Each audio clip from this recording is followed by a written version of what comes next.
By all accounts, both within the LDS Church and in Christianity at large, there was an original language called the language of Adam, or the Adamic language. It was the language spoken by Adam and Eve in the Garden of Eden. Elder Bruce R. McConkie wrote in his Mormon Doctrine that the language of Adam was far superior to the human languages of today and was the first language spoken by mankind.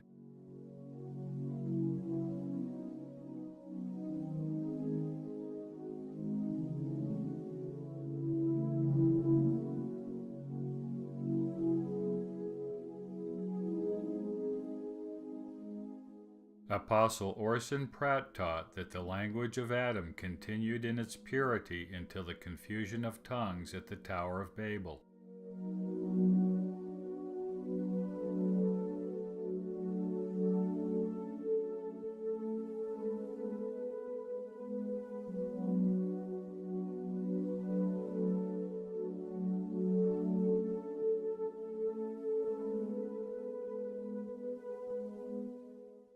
Elder Pratt likely based his opinion on the Genesis account, which records that at the time of the tower there was only one language among the people on earth. There is considerable disagreement as to the nature of the language. Elder McConkie, as we have noted, believed it to be the celestial tongue of the gods, or at least an adaptation of the tongue of gods. Joseph Fielding Smith believed it to be the language of the Most High and the angels.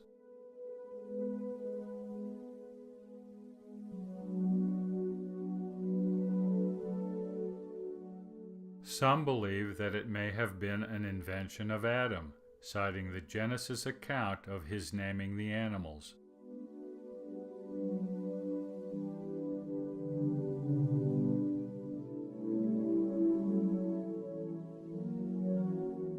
It is Adam that invents the names of the animals and not God.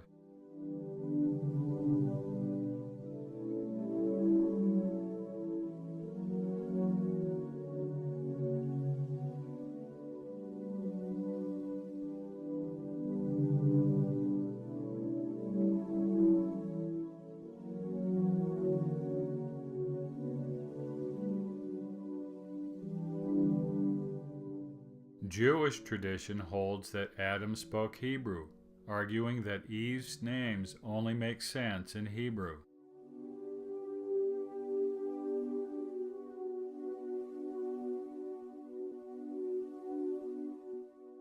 The angels speak Hebrew as well. Yet all these claims and opinions are fraught with contradictions and are largely based upon unfounded assumptions or misreadings of the scriptural text.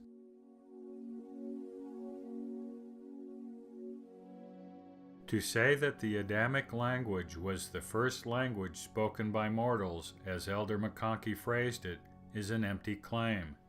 He was the first mortal man, and whatever language he spoke by definition was the first language spoken by a mortal.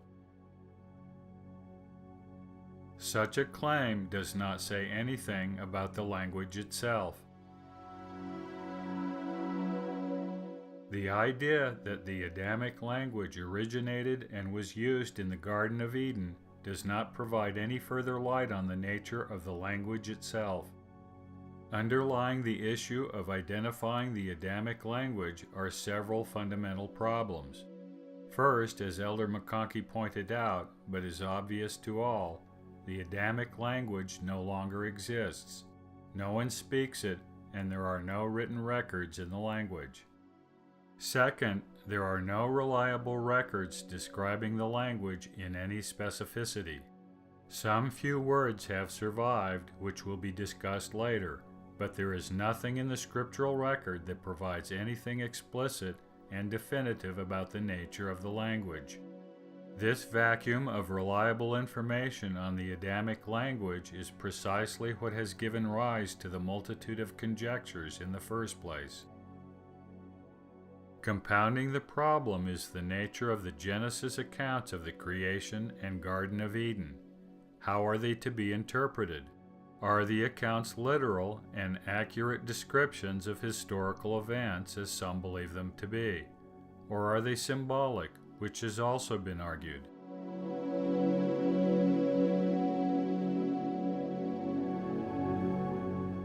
If the accounts are literal, then some questions can be answered unequivocally. For example, immediately after God created man and woman in His own image, He blessed them and gave them commandments.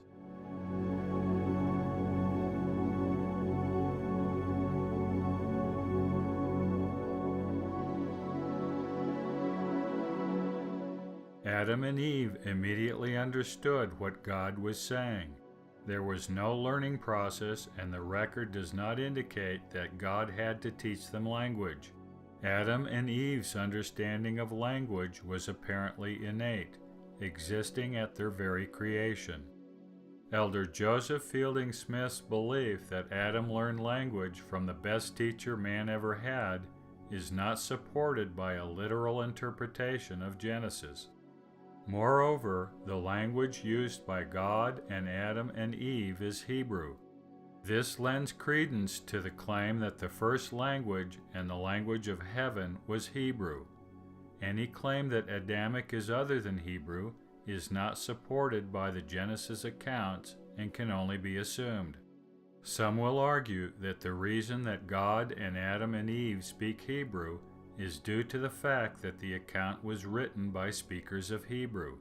Moses is the traditional author of Genesis, though some scholars believe the book to be a later product.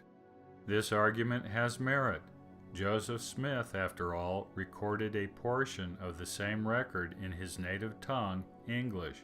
The Hebrew of Genesis, like the English of the Book of Moses, cannot be considered the actual reported speech of God, Adam, or Eve. But if we cannot take everything in Genesis at face value, then the vacuum of any certain information on the Adamic language remains. A symbolic approach to the creation and garden accounts fundamentally changes any basis for understanding the original language of man. Statements of fact now become interpretive. What represented itself now represents something else. A case in point is the creation of Adam. According to the Genesis account, Adam was created by God out of the dust. This new being, fully formed as an adult, was immediately capable of understanding and speaking a language.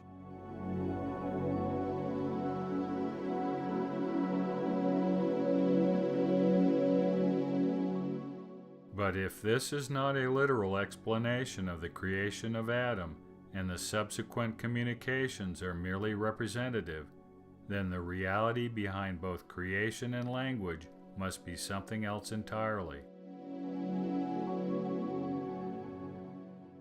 The Genesis account contains more than one scenario for the creation of Adam.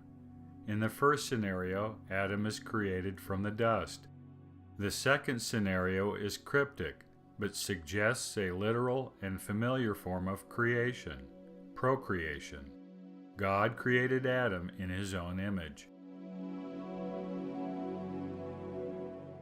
The record does not explain what creating in His own image means, but a later statement in Genesis makes it clear what is meant.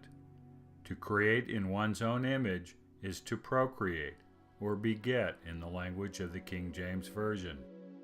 Adam begat, or procreated Seth in his own image. Applying the same meaning to the same phrase used to describe Adam's creation by God, this would make Adam a son of God, procreated by the Father in His own image. This is confirmed by the Book of Moses restored by Joseph Smith, where Adam is explicitly named as a son of God. Both scenarios can't be literally true.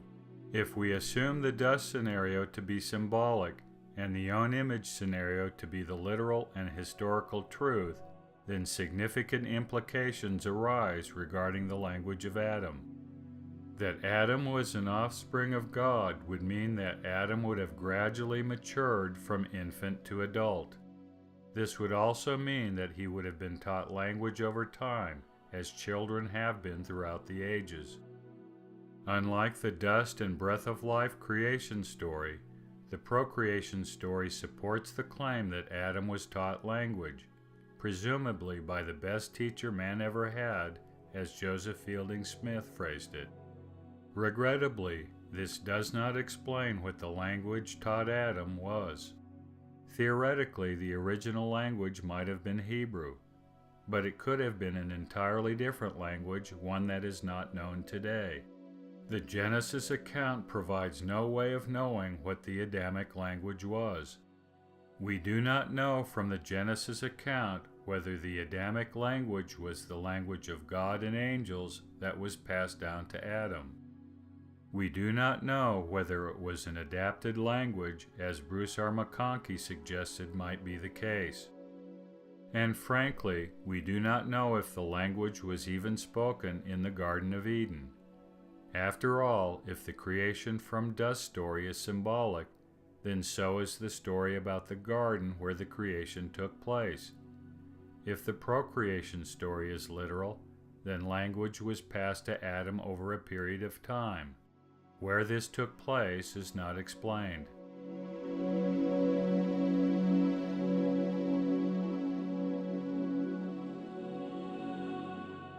The prevailing consensus in and out of the church is that the language of Adam, whatever it was, continued unchanged for 2,000 years to the time of the confusion of tongues at the Tower of Babel.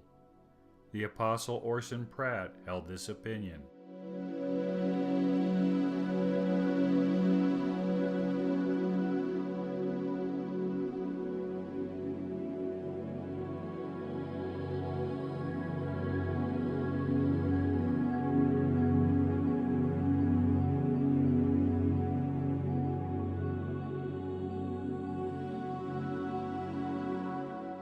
Elder Joseph Fielding Smith believed that Jared and his brothers spoke the Adamic language at the time of the tower, and at their request retained the language after the confusion event.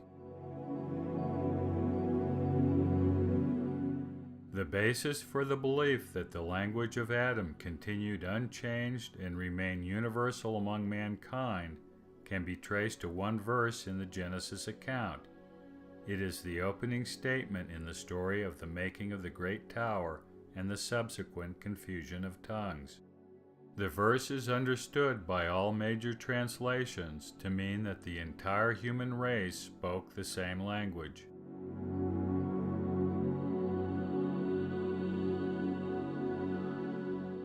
The universality of the language, so the argument goes, was due to the fact that the language descended directly along genealogical lines from the original speakers, Adam and Eve.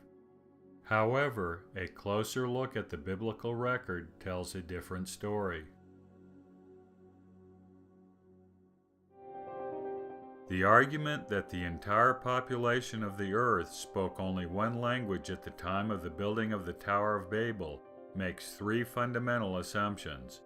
First, it assumes that prior to the confusion of tongues, the population of the earth was a unified whole.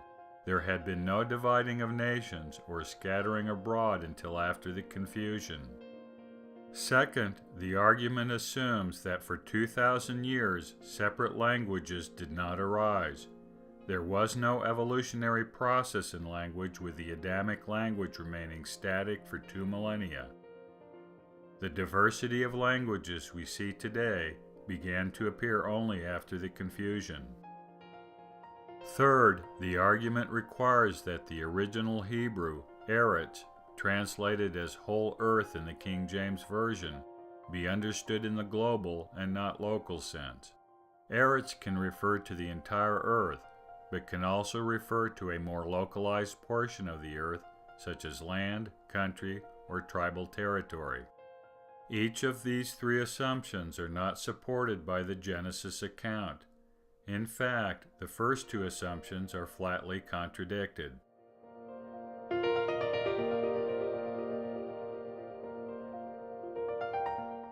Before the building of the great tower, and before the confusion of language, and before there was a scattering after the confusion, there were nations, families, and tongues.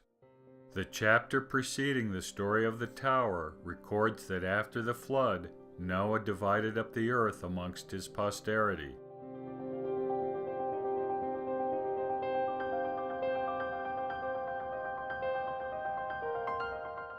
Noah initially divided up the earth in 3 portions, one for each son, Shem, Ham, and Japheth. The posterity of each son down to the 3rd generation, in turn, was given lands for an inheritance.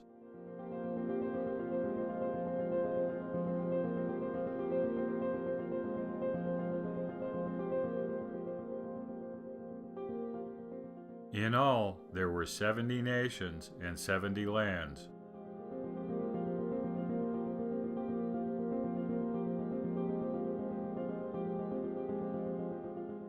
The biblical record makes it abundantly clear that each nation had its own language.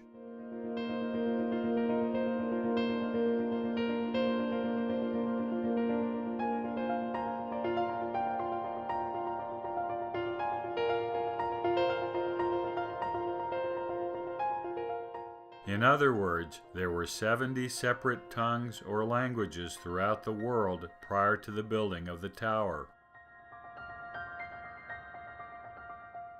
Biblical commentators try to force-fit this table of nations into the narrative of a universal language at the building of the tower. The argument is that the division described in chapter 10 is a precursor to the scattering after the confusion.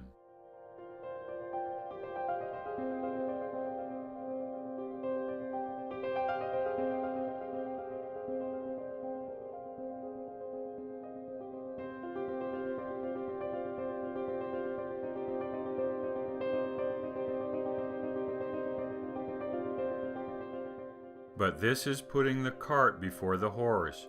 If the division of nations described in chapter 10 occurred after the confusion described in chapter 11, then why did the author not simply place the chapters in true sequential order? Isn't it more reasonable to assume that the sequence of events in the narrative is the true sequence of events?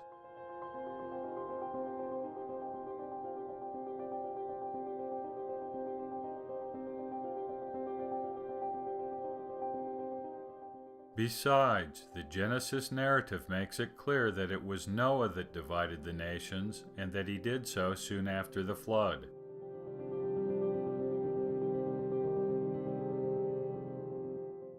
Jewish legend supports the idea that the dividing up of nations was initiated by Noah and completed by his 3 sons.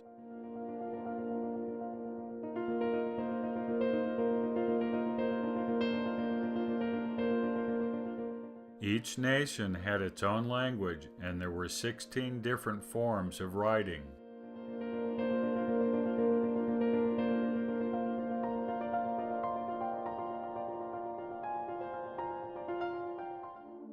Immediately after the division of the earth into nations, with their own lands and languages, the Genesis record reports that the whole earth was of one language and one speech. It is obvious that this statement and the verse immediately preceding it are in contradiction. The earth cannot have a single universal language and be divided into 70 or more languages at the same time. As we noted previously, most biblical commentators resolve this contradiction by reversing the sequence of events. The division of nations and tongues in chapter 10 follows the story of the tower and confusion in chapter 11. But there is another solution which does not rearrange the biblical narrative. The most logical solution to the issue is to take the biblical narrative at face value. This would require that the sequence of events, the division of nations, the building of the tower, the confusion of tongues, and the scattering occurred in the order of the narrative. It would also require that a translation of the text include this sequence as the basic context for interpreting the original text. In other words, a proper translation of the text should not force a rearranging of the events of the text.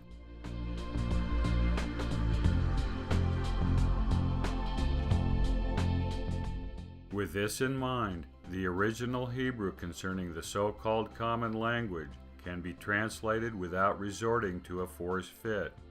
The Hebrew word translated as the earth or the world is Eretz. It is preceded by kol, meaning all, the whole, or entire. When combined, the two are usually translated as entire earth, or whole world. These translations are reasonable if they are in harmony with the context of the totality of the text, but, as is clear, they contradict the previous verse and indeed the entire previous chapter. Eretz has a wide range of meanings. It can refer to the earth or world, but it can also have more restricted meanings, such as land, country, region, or tribal territory. In fact, Eretz is used extensively in both chapters 10 and 11, and is translated as both earth and land depending upon context.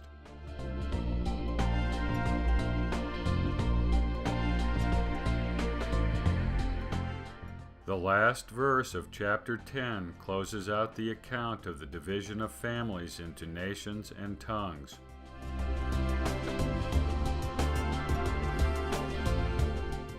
Verse 2 of chapter 11 begins the story of the tower. Verse 1 of chapter 11 serves as a bridge between chapters 10 and 11 and provides the initial context for the story of the tower. Given that Eretz can refer to the earth as a whole or in part, such as land, the question becomes, how is Eretz to be understood and translated in this verse? Does Eretz refer to the entire planet, or does it refer to a region of earth? To translate Eretz as earth creates contradictions requiring a rearranging of the course of events. A translation of land, on the other hand, requires no such legerdemain. The narrative proceeds without contradiction. If the Eretz in verse 1 is translated as land, then it becomes a reference to the land identified in the very next verse, Shinar. The one language and one speech becomes the common language not of the entire earth, but of those people who found and populated the land of Shinar and then built the tower.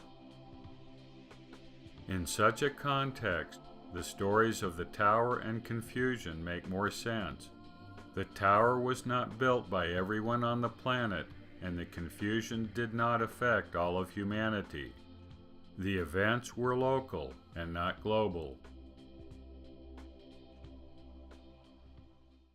The Table of Nations in chapter 10 informs us that it was Nimrod, the son of Cush and grandson of Ham, who founded his kingdom in Babel in the land of Shinar. It was Nimrod and his family who populated the land of Shinar, his assigned inheritance, discovered the plain, and began to build a city and a tower. The other families and nations listed in the table likewise dispersed to their various assigned lands and isles of the sea. The story of the tower focuses only on the people in the land of Shinar and not the population of the entire world. When the Lord came down, as the record states, he did so to look at only those who were building the tower and none else. Jewish legend relates that a mob of 600,000 men built the great tower.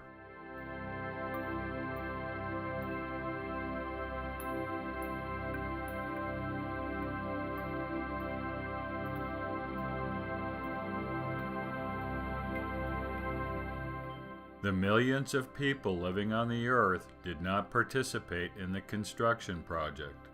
Besides, it is hardly reasonable to believe that the land of Shinar could have accommodated the entire population of humanity.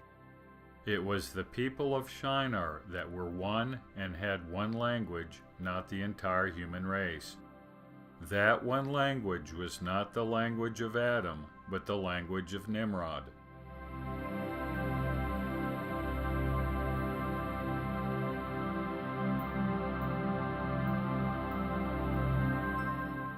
The Lord was not pleased with the arrogant presumption of building a tower to heaven. He came down and confounded their language so that they could not understand each other. The building of the tower was abandoned, and the Lord scattered the builders abroad.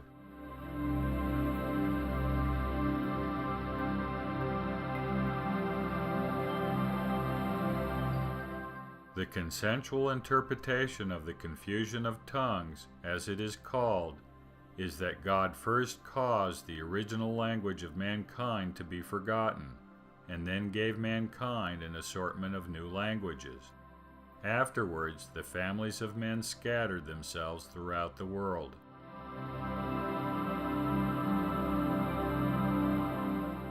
Orson Pratt propounded this interpretation from the pulpit in Salt Lake City.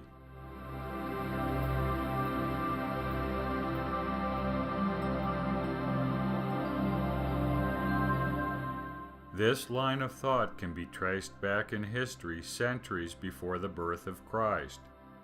The Babylonian astronomer Berosus, as quoted by Eusebius, wrote that it was at the building of the tower at Babylon the gods introduced a diversity of tongues to mankind.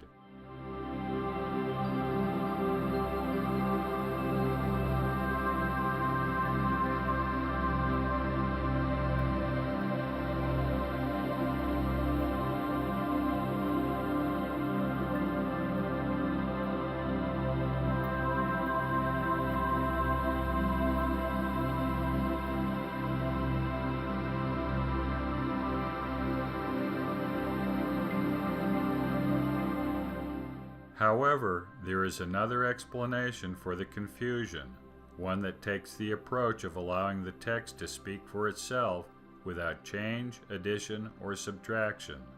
The narrative is actually quite simple and straightforward when the words are allowed to speak for themselves.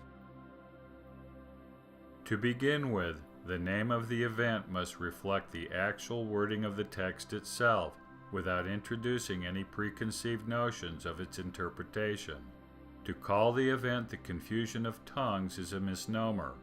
It assumes that there was more than one tongue confused, or that the confusion introduced additional languages.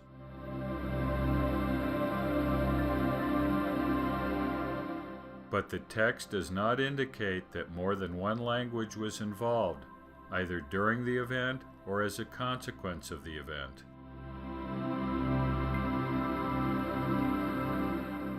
If the text itself is to be used as the basis for the name of the event, it should be called the confounding of language.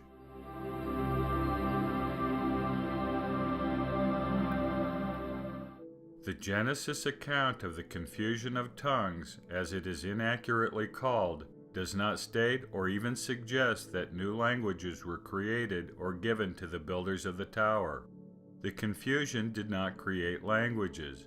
It was a confounding of the existing language of the builders, meaning that they could not understand each other. The original Hebrew translated as confound is balal. Balal has a variety of meanings, including confound, confuse, mingle, and mix. While most translations use confound or confuse, there are others that use mingle and mix. Young's literal translation uses mingle, emphasizing changes in pronunciation as the root cause of linguistic confusion. The God's Word translation uses mix up, implying that the language became disorganized or jumbled. Regardless, the confounding of the language was a breakdown in the ability of the builders to understand each other. Jewish legend records that when the Lord confounded the language, the builders simply could no longer understand what their companions said. Even simple statements were misinterpreted.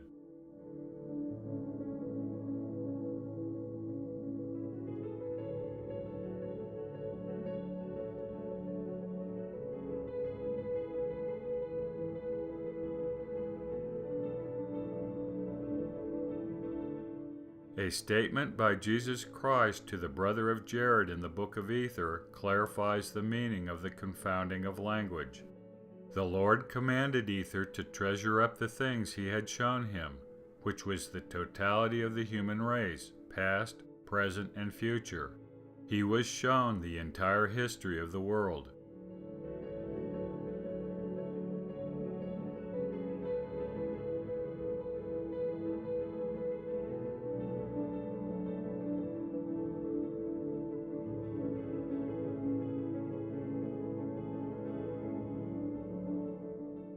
Jesus further informed the brother of Jared that he should write them down and seal them up along with the Urim and Thummim. The language the brother of Jared would use would be one that could not be read. The purpose of the seer stones was to give future generations the ability to translate the unknown language. It was a language that was confounded, meaning it could not be interpreted or understood.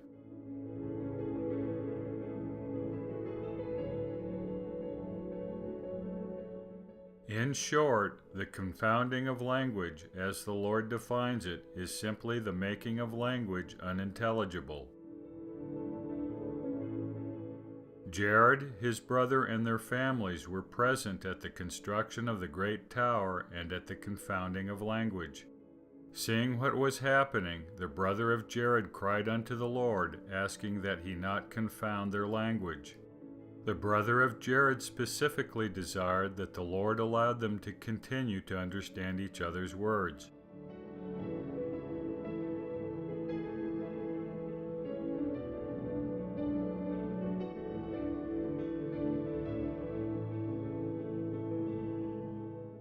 The confounding was not the addition of new languages, but the inability to understand each other's words. The division of languages occurred before the building of the great tower. The language of Adam was not the common tongue of mankind, and was not the language confounded at the tower. The Genesis account first mentions a multiplicity of languages in chapter 10, the so-called Table of Nations. But the Book of Moses, a restoration of a portion of the original account of Moses, records that there were nations before the flood. During the time of Enoch, the seventh generation patriarch from Adam and great-grandfather of Noah, there were nations throughout the world.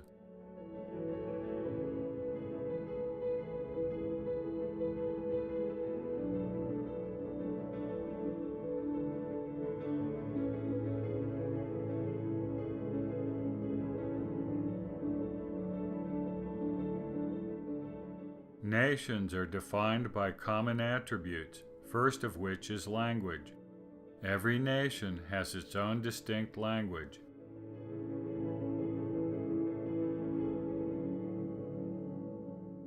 At the time of Enoch, there were numerous nations in the world, each with their own language. We also learn from the Book of Moses that Adam and Eve had many sons and daughters. These sons and daughters immediately began to pair off and disperse throughout the world.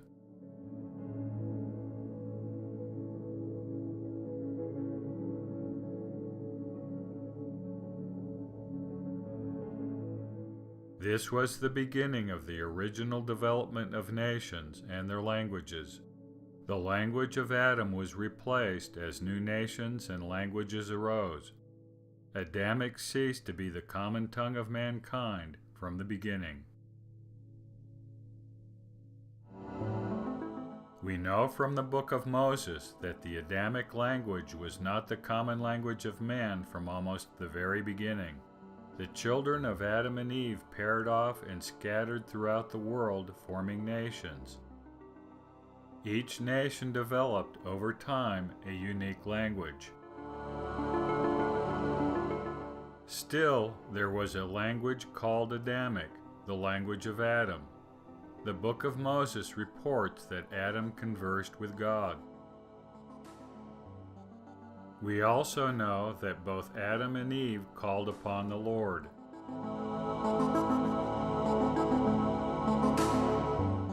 After being cast out of the Garden of Eden, Adam and Eve conversed with each other. Adam used the language to teach his posterity the gospel. In each of these cases, the language itself is not identified or described. The scriptures merely convey the fact that Adam and Eve had the capacity to communicate. Fortunately, the Book of Moses does provide enough detail about the language of Adam to form some important conclusions.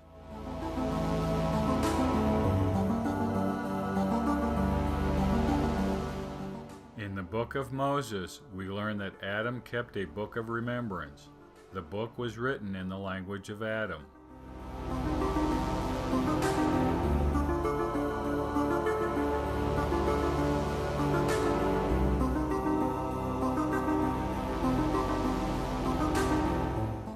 We learn several important attributes of the language of Adam from this brief statement. First, the language had a written form. The language had a system of signs, symbols, characters, or letters which could be inscribed to form a record, a book in this case. Second, the language was not universal or common. It was a gift of God contingent upon calling upon God. Third, the language of Adam could only be used by the spirit of inspiration. It was not an ordinary human language, which does not require inspiration. Fourth, the language was pure and undefiled, meaning that the language was perfect in form. Human language, on the other hand, is a degraded form of communication. The Book of Remembrance was passed through the generations of Adam's posterity and included a genealogy. The record appears to have been restricted to the patriarchs, passed down the generations much like the Nephi plates were passed down from Nephi to Moroni. The Book of Moses records the generations of the righteous sons of God, presumably taken from Adam's Book of Remembrance.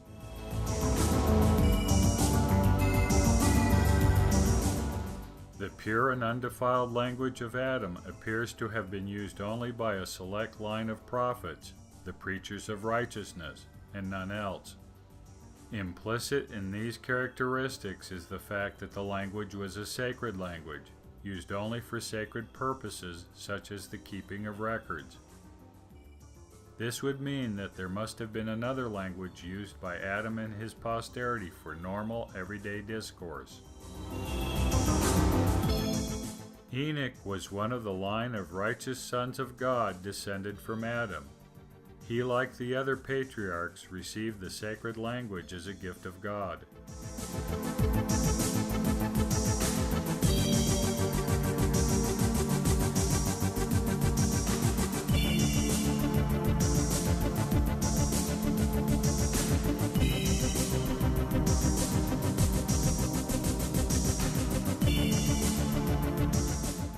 We learn from the story of Enoch that the Adamic language carried with it great physical power.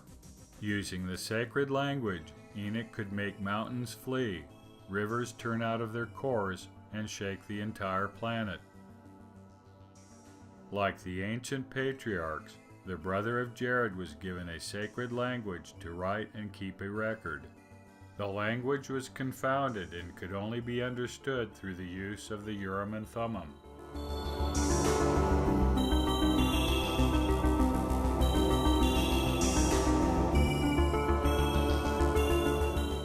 Like the language of Enoch, the language given to the brother of Jared had great power.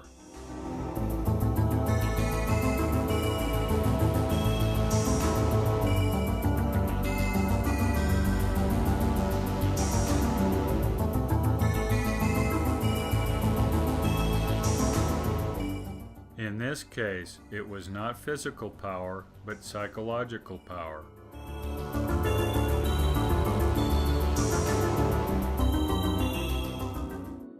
The Lord, through the prophet Zephaniah, promised that after he came to devour the earth with fire at his second coming, he would unify the remaining inhabitants and give them a pure language.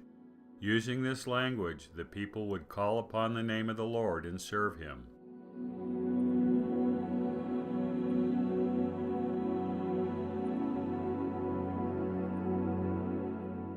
The Apostle Paul hinted at this day in his first epistle to the Corinthians, when he wrote there would come a time when human tongues would cease.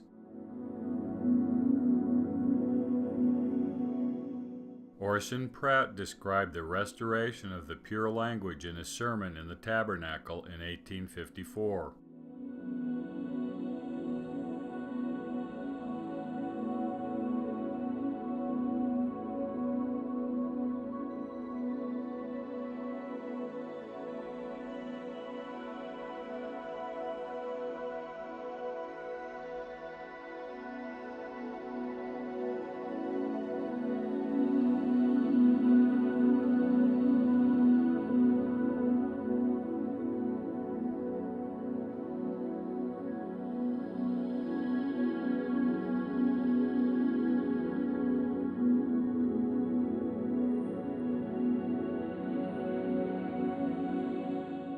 Elder Pratt's statement presents a contradiction, at least a hypothetical one.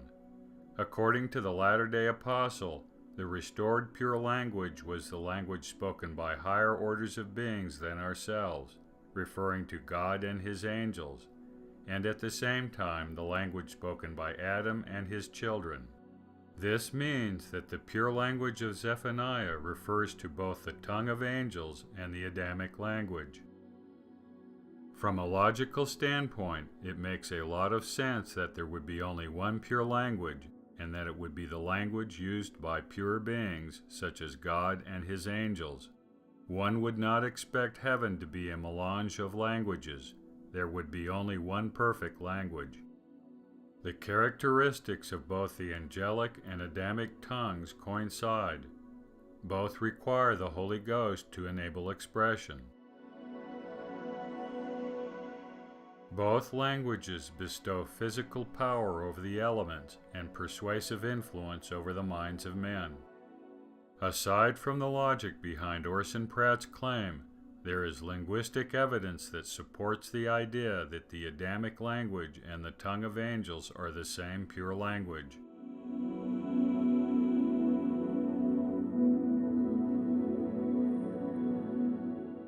One of Joseph Smith's primary tasks in the restoration of the gospel was the bringing forth and restoration of ancient records. Part of this task was a review of the Bible, where the prophet both corrected the text and added missing portions. It was through this process of inspired translation, as it is called, he restored the verse about Adam's book of remembrance and the pure language. Joseph Smith began his review of the Bible soon after the publication of the Book of Mormon. By March 1832, Joseph Smith was reviewing the Book of Revelation. It was at this time he received the revelation now known as Section 77 of the Doctrine and Covenants, explaining some of the symbolic elements of the revelation of St. John. This revelation was first recorded in Joseph's Book of Revelations 1, also known as Book of Commandments and Revelations. Before canonization, revelations were recorded in manuscript form in this and other records. This background information is important since it provides the context of an entry in the Book of Revelations 1 entitled A Sample of Pure Language. This sample immediately follows the entry which later became Section 77 of the Doctrine and Covenants. The historical introduction to the sample provided by the Joseph Smith Papers Project suggests that the two entries are related.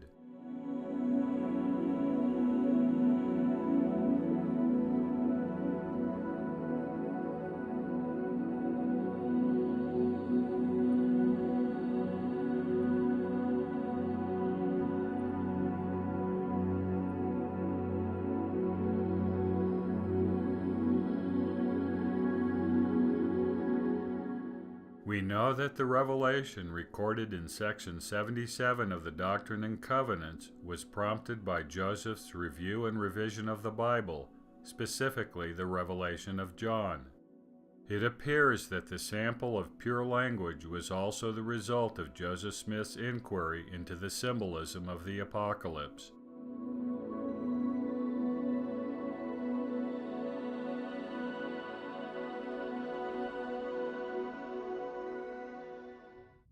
The sample of pure language is a series of questions and answers. Presumably, as in section 77, the questions are posed by Joseph Smith and the answers are given by Jesus Christ. The questions center around one word, the name of God, which is characterized as a pure word.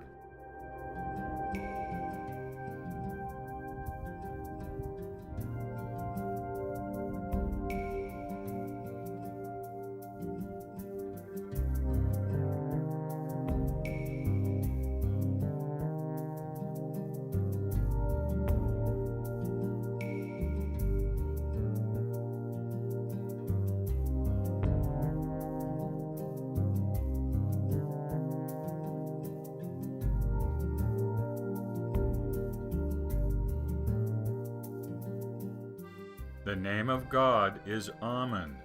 This would answer Joseph Smith's inquiry about Revelation chapter 3, verse 12.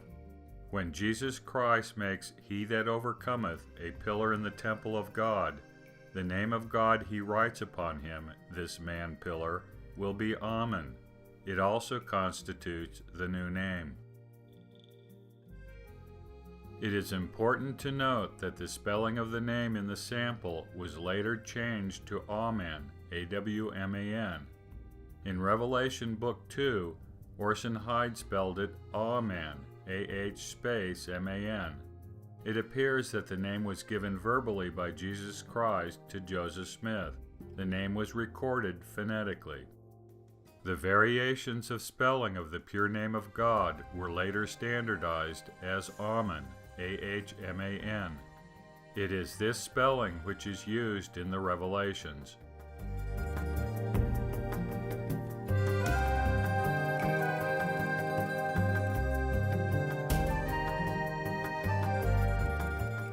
The sample provides only one word in the pure language, Amen. The names of the other beings in the sample, the Son of God, the angels, and man, are obvious translations in English attached to the name of God.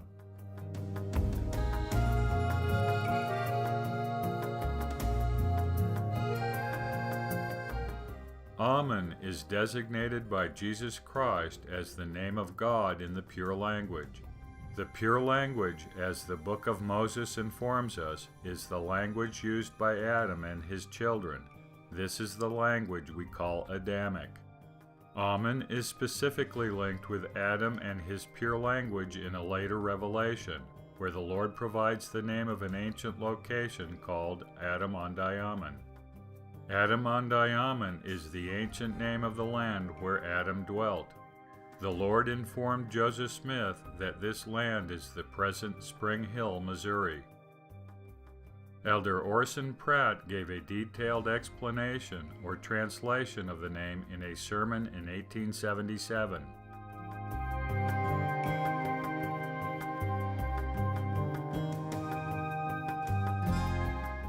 Furthermore, Elder Pratt verified that the name is in the original language of Adam, referring to the Adamic language.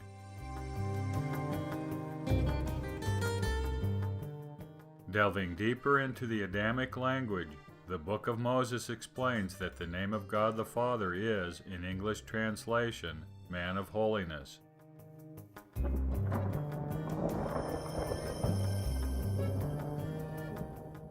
Since we know the name of God in the Adamic language is Amen, we can infer that the translation of this pure word into English is Man of Holiness.